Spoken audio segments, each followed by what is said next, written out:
Hi everyone, I hope you are all doing good. So let me introduce myself. My name is Hemant. I'm working with Canris since 9 months. So today we will be seeing not Azure, Git repository management. So in the last session, we have seen how to manage a project management in GitHub, how we can create issues and assign it to someone or giving some milestones to those issues and automatically close this issue when the pull request has been merged with the targeted branch. So in this session we will see how we can manage our source code using the Git repository. Let me share my screen.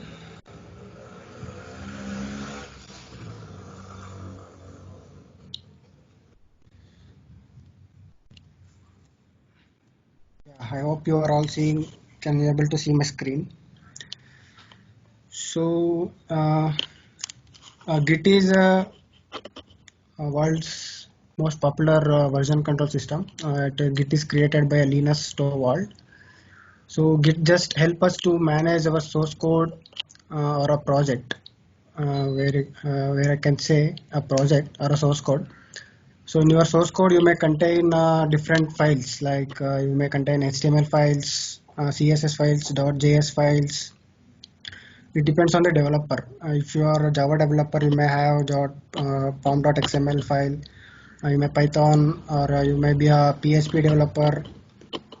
It depends on the developer how you develop your source code. So Git supports almost all kind of source code or files. So why we need Git? So not There are so many version controls in the market. So why we need Git? Why not other version control system? Because Git is a distributed version control system. So earlier we used to have a centralized version control system.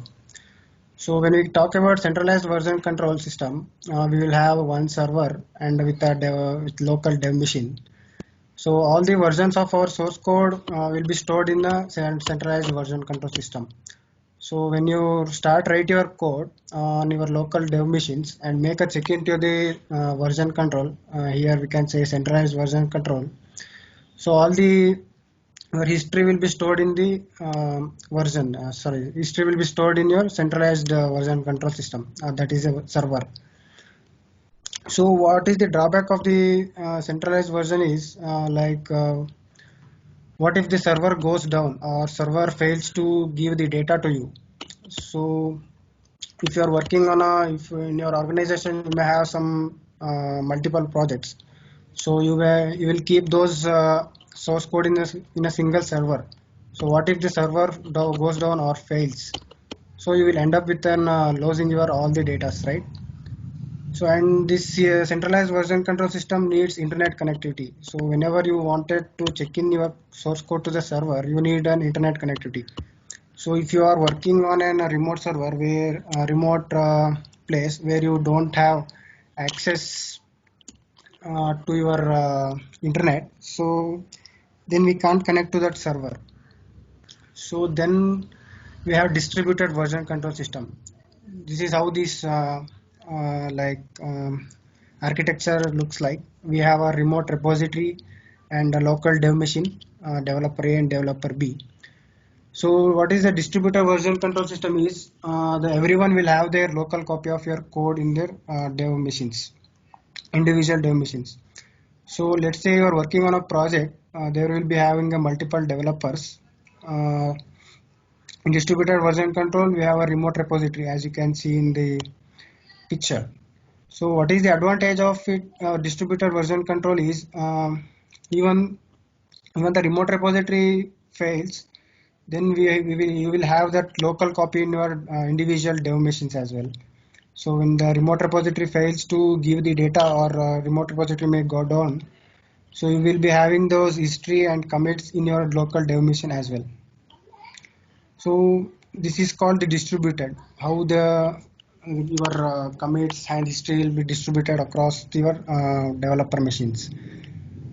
So one more here is, if you don't have internet connection also, then that is fine. You can work in your local machine, create versions of your source code, and whenever you got an internet connection, just push those changes to your server. So this is how the distributed version control works like. So I will give a clear picture like by giving an example. So let's say if you're working on a project, so when you get a requirement from your client or some task you got from your project manager, you will you start working on it. So you will start working writing code for that feature. So after developing everything, the code is ready now. So before getting to the release, you may show it to your client or project manager. So when you show it to a client, the client says this feature may not looks good, so need some development. So again, you will start working on it, and you will start writing a code. Like those things will happen, right? So again, some of the days your client will say, so hey, that day you shown some feature, like it will looks like good. So can we have it back it now? Let's say. So when the client says like that, we will fetch back those deleted source code again. So if you have a backup of those code, you may have it in your local system. So Git will help us to manage your history, commits, maintain all those version of your code. So you don't have to bother about your history, what you have changed in your and which line and who have to change those source code. Like we have a powerful tool called as Git, which is a distributed version control system. So sorry for that.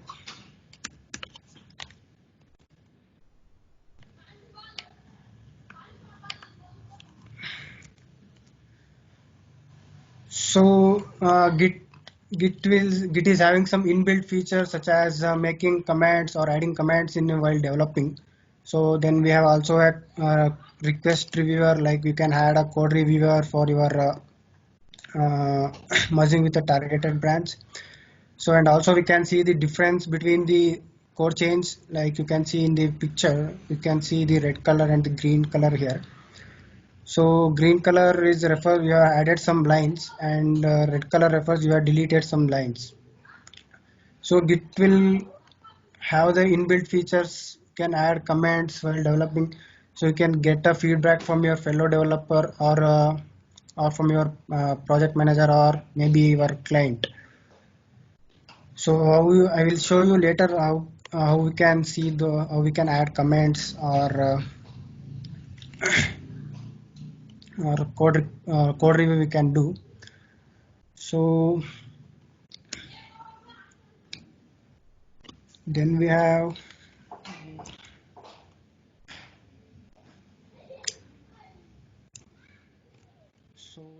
protect branch. Sorry for that.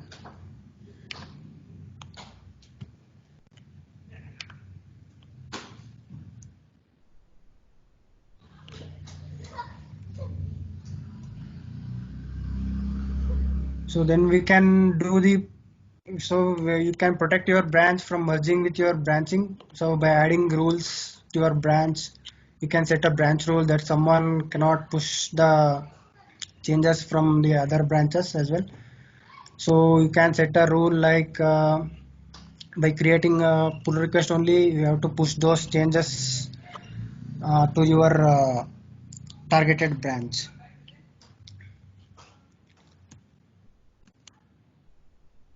So we can raise a pull request. As I said, GitHub has loaded with inbuilt code review feature, so that your team can create a pull request to review your code and merge with the quality of your code with a master branch.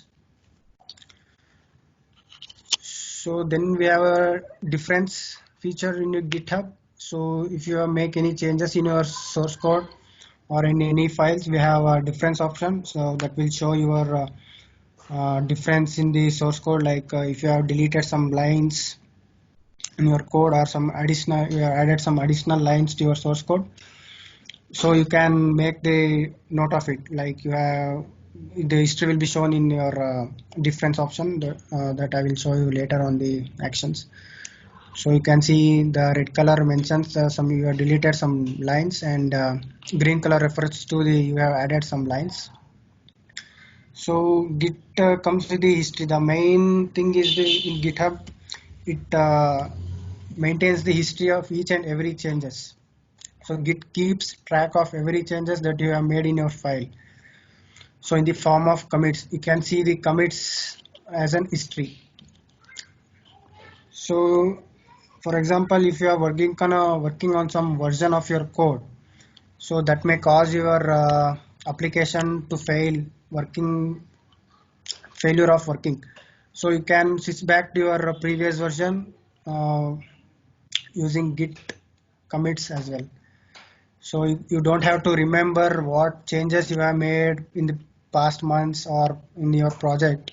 So you can go through the history and you will get those commits as well, what changes you have made and who have made the changes in your source code.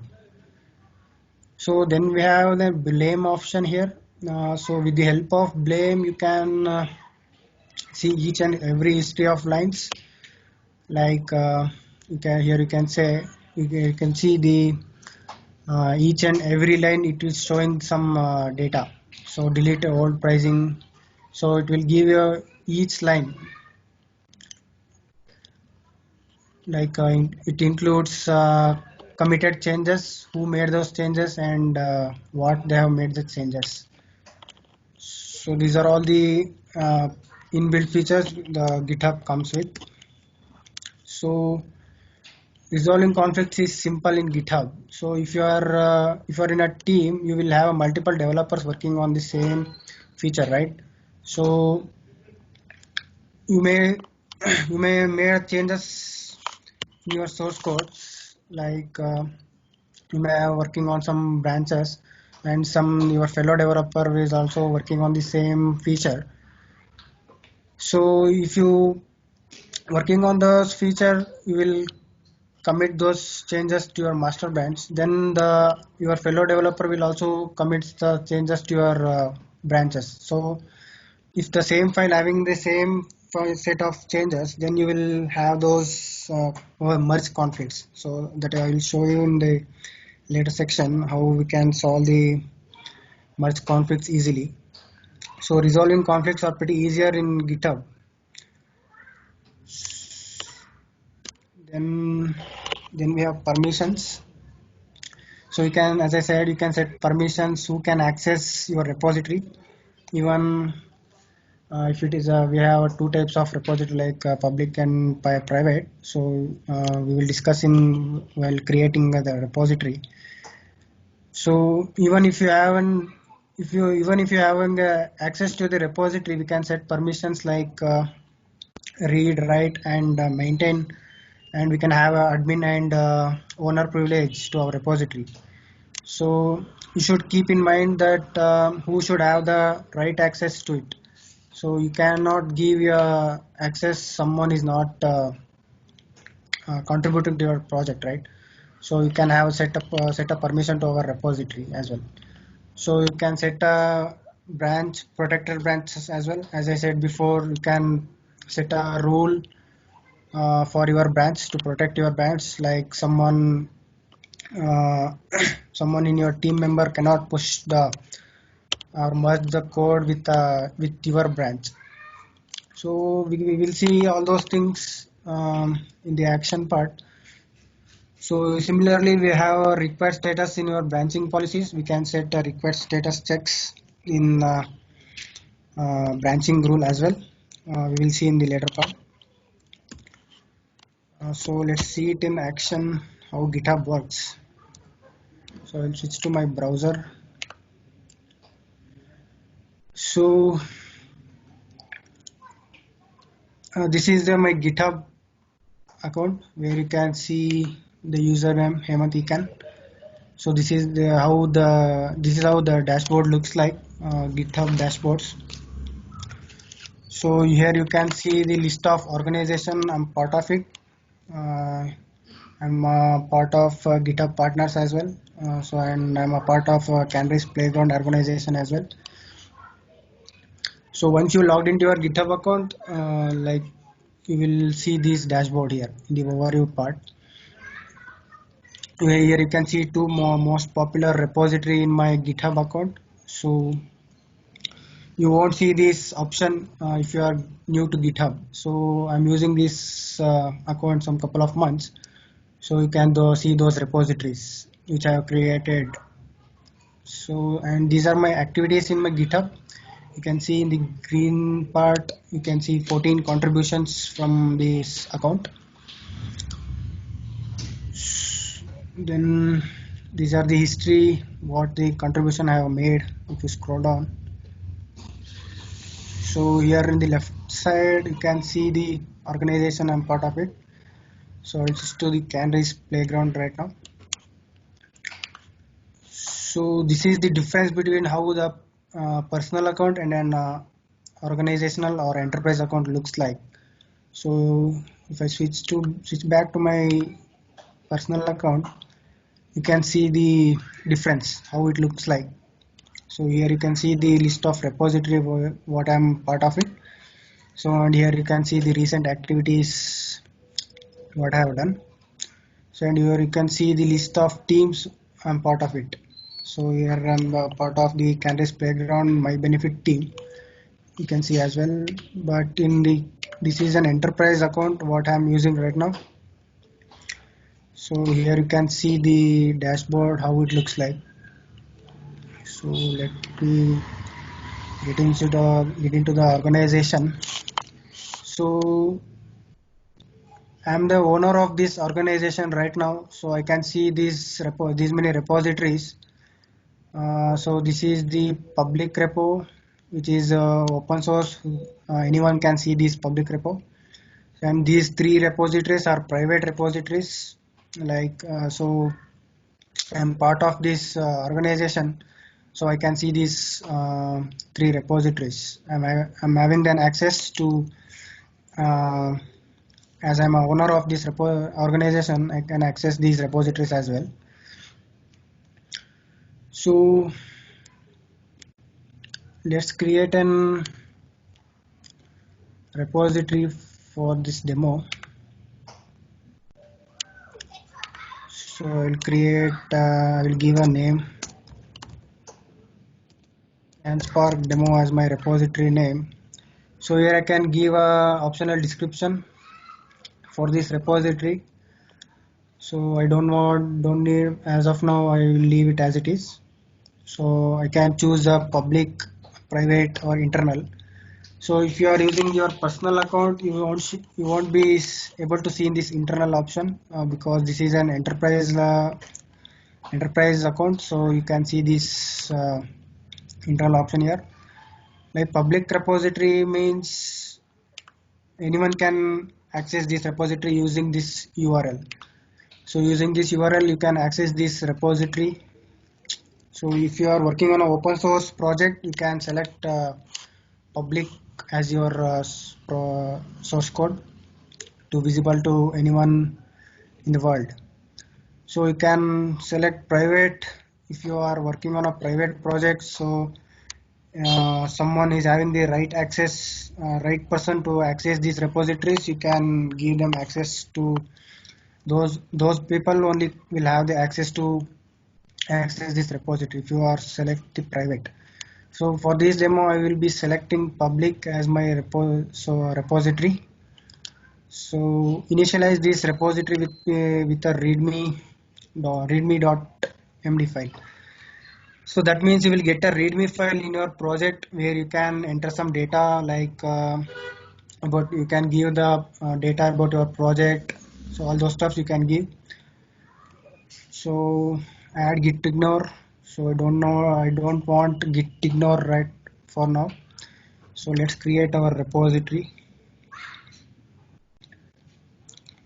So this is our repository got created called CANSPARK demo. So we also see the readme.md file what we have enabled here. Here you can see, here you can enter your data about your project. Like by default it will take your project source code, sorry, repository name as your it will enter default repository name here. Let's get not to there. So if you are new to GitHub, you will get confused with all these options. When I started working, I used to get confused with these tabs. So after getting some experience, you will have some hands-on. You will get to know each tabs how it works. So each and tab you will get to know how the GitHub will work. So let's create a file. Um, to start work on GitHub. So as a developer, we will create a file depends on which language we are working on. So for example, you may if you are a Java developer, you will create an file according to your Java files, or you may be a .NET developer, you may create files according to the project or according to your language. So let's not get into that. We will create some sample file for now.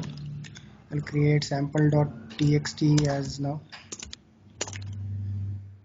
So let's type some code here. Hi all. So welcome to the CANSPARK event. Good morning. So let's have commit this file. For committing this file, we need to give some message, committing message, like adding the sample.txt.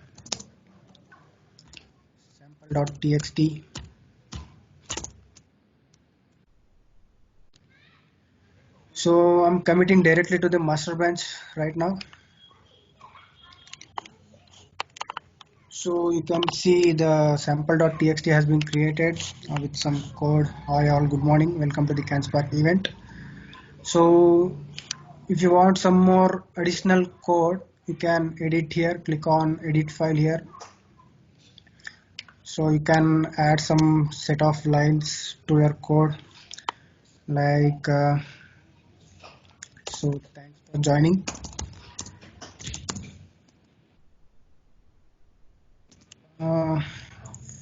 So again we need to commit.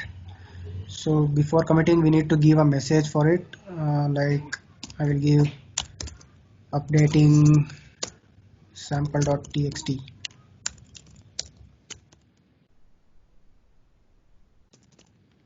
So I will commit directly to the master branch right now. So here you can see thanks for joining. So we have 3 commits. You can see the 3 commits. First one is the initial commit was this one, adding the readme.file. So then we have added a sample.txt with some code, and we have updated some that file with some additional code. So here you can see 3 commits and issues, pull request, branches and all. So we will see in this session how we can create a branch.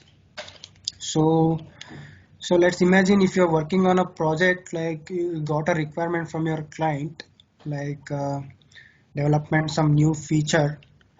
So what you will do, you will, let's create some issue here. Like you got a requirement like development a new feature for our project.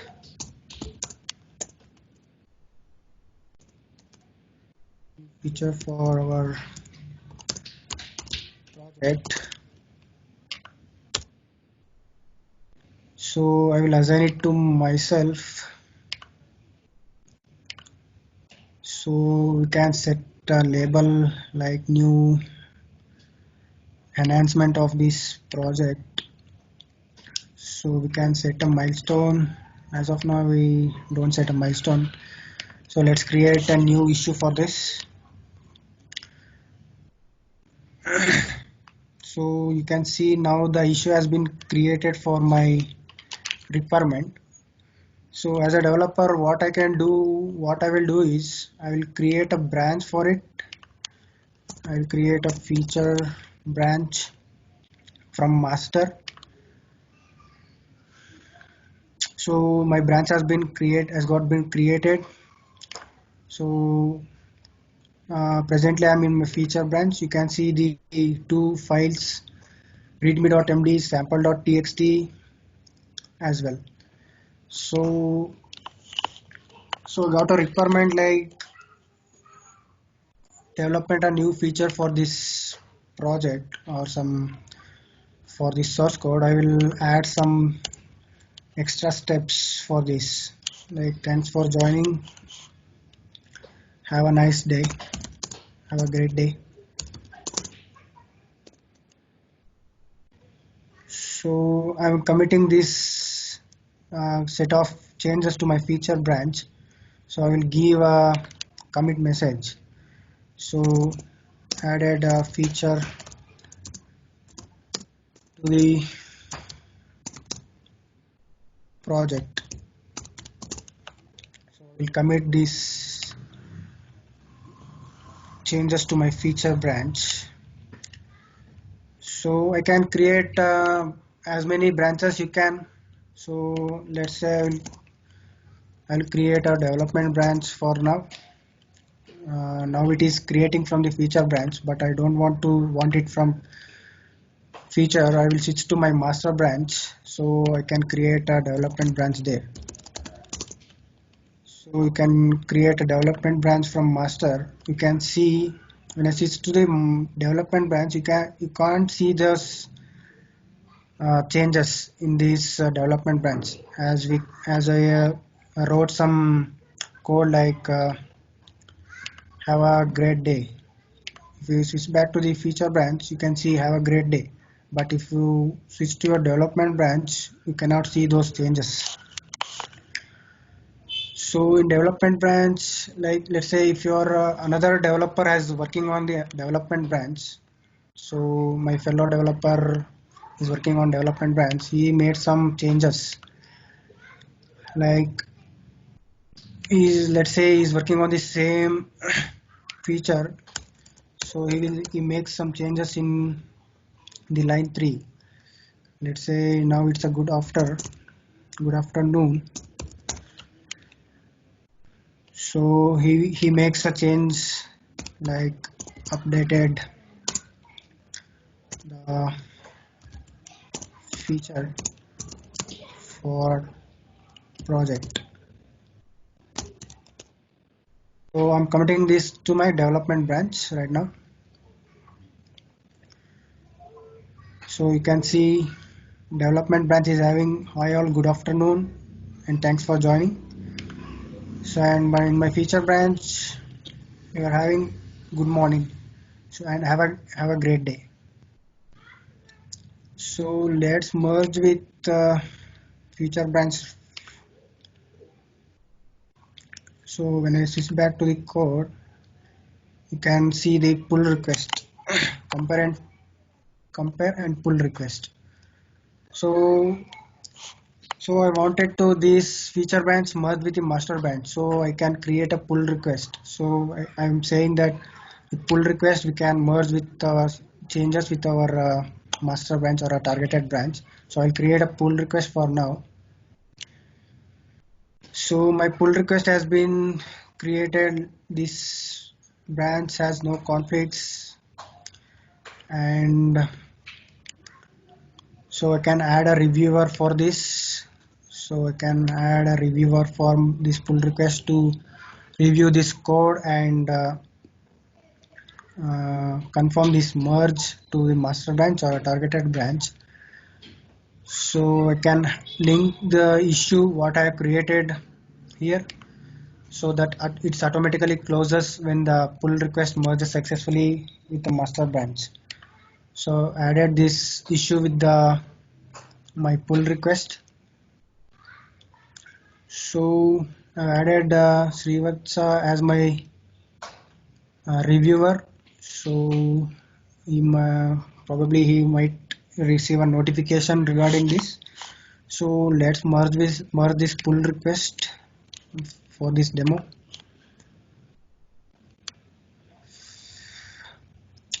So now you can see the pull request has been successfully merged and closed. So you can delete those branches what we have created the feature. So I can delete branch or I can keep the branch as it is. For now I will delete the branch.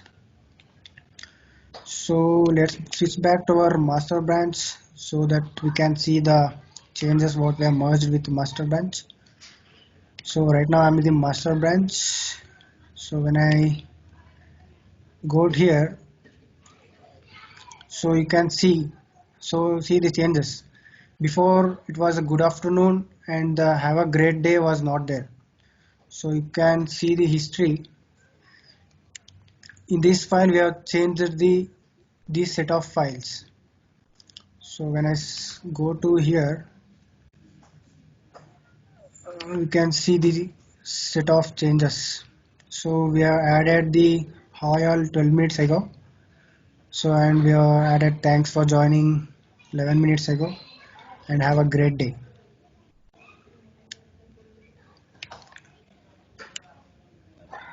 So the feature branch has been merged with the master with no conflicts. So let's merge the other branch as well. I'm having the development branch right now.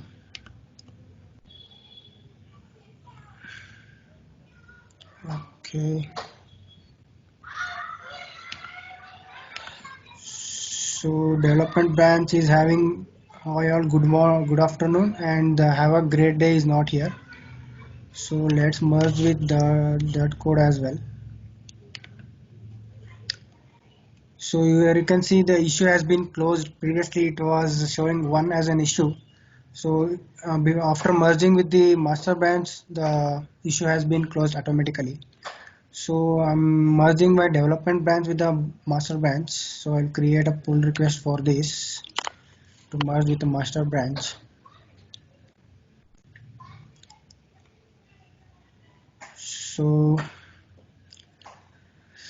So here also you can see there is no conflicts here to merge with the master branch. So